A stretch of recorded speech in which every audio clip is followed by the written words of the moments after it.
মালদার যে ঘটনা করা হয়েছিল, জাজেদের অ্যাটাক করা হয়েছিল, নতুন করে সব ডিজি তৈরি করেছে, সিপি তৈরি করেছে, ডিএম তৈরি করেছে, আইসি তৈরি করেছে, ওসি তৈরি করেছে, এসডিও করেছে, এডিএম করেছে। আমি জানি তারা সবাই বাংলার লোক, বাংলাকে সমর্থন দেবে, এটা আমি বিশ্বাস করি। বিজেপির কথায় কান না দিয়ে মানুষের সঙ্গে কাজ করবেন। আমাকে সমর্থন করার দরকার নেই। মানুষ যাতে শান্তিপূর্ণভাবে ভোট করতে পারে, দাঙ্গা যাতে না হয়, মানি লন্ডারিং যাতে না হয়, আর্মস যাতে না ঢোকে, ড্রাগস যাতে না ঢোকে। দেখে রাখবেন, আমার হাত থেকে সবকিছু কেড়ে নেওয়া হয়েছে তার কারণ কিছুদিনের জন্য, তারপর আমরা আবার আসব, তারপর সেগুলো বিচার হবে।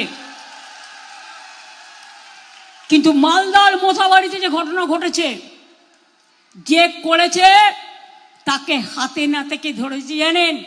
আমাদের সিআইডি, অর্থাৎ লোকাল পুলিশ নয়, বাগডোগরা দিয়ে পালাচ্ছিল, মুম্বাই থেকে এসছিল। মুম্বাই থেকে বিজেপি ধার করে ওই মিমকে নিয়ে এসছে। আইএসএফ ওদের সাথে, কংগ্রেসেরও উস্কানি আছে আর বিজেপিরও উস্কানি আছে। বিহারে এরা ভোট কেটে বিজেপিকে জিতিয়েছিল বিজেপির টাকায়।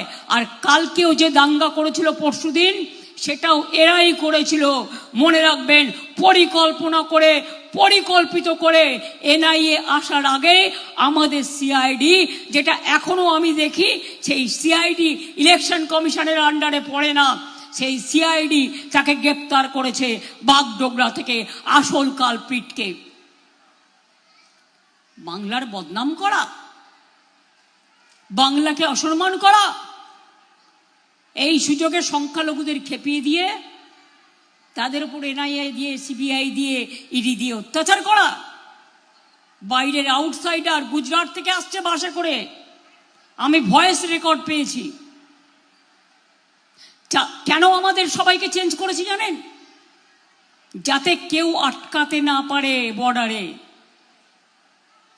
ওরা টাকা নিয়ে আসবে, সিআরপিএফ এর গাড়ি করে টাকা আসছে।